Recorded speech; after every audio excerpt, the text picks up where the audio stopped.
Et nous partons maintenant en Italie où le CEPICI annonce des retombées positives pour le Forum économique ivoiro-italien. Selon le Centre de promotion des investissements en Côte d'Ivoire, ce forum organisé en marge d'Expo Milan 2015 en Italie a été un succès. Des contacts ont été noués entre investisseurs ivoiriens et italiens. Jean-Jacques Kwameala est notre envoyé spécial en Italie. 250 opérateurs économiques italiens et du monde et une trentaine d'opérateurs économiques ivoiriens et de la diaspora ont pris part au Forum économique ivoiro-italien organisé à Milan, en Italie, par le CEPICI. L'on retient que des contacts ont été noués pour booster le rang de l'Italie, 11e pays investisseur européen en Côte d'Ivoire. Les contacts qui ont été pris par les opérateurs économiques ivoiriens nous permettent aujourd'hui de garder un bon espoir.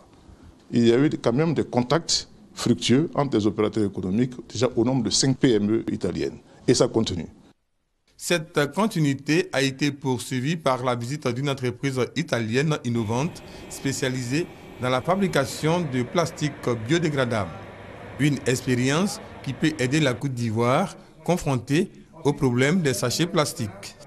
Ce type d'industrie doit retenir notre attention, et si on doit implanter des industries nouvelles, ce sont celles-là, c'est-à-dire celles qui permettent un développement écologique et un développement durable. J'espère qu'on pourra collaborer encore et surtout nous développer en Afrique et pourquoi pas en Côte d'Ivoire. De toute façon, c'est le premier pays avec lequel nous avons eu une relation. Ça fait quand même pratiquement 2 ans que nous échangeons. Et pour terminer, la délégation ivoirienne a fait un tour à l'exposition universelle de Milan. Plus de 145 pays sont présents.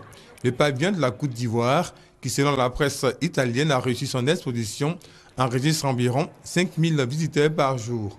Autant d'atouts qui devront permettre à la Côte d'Ivoire de bénéficier des retombées de cette exposition universelle qui prend fin le 31 octobre prochain.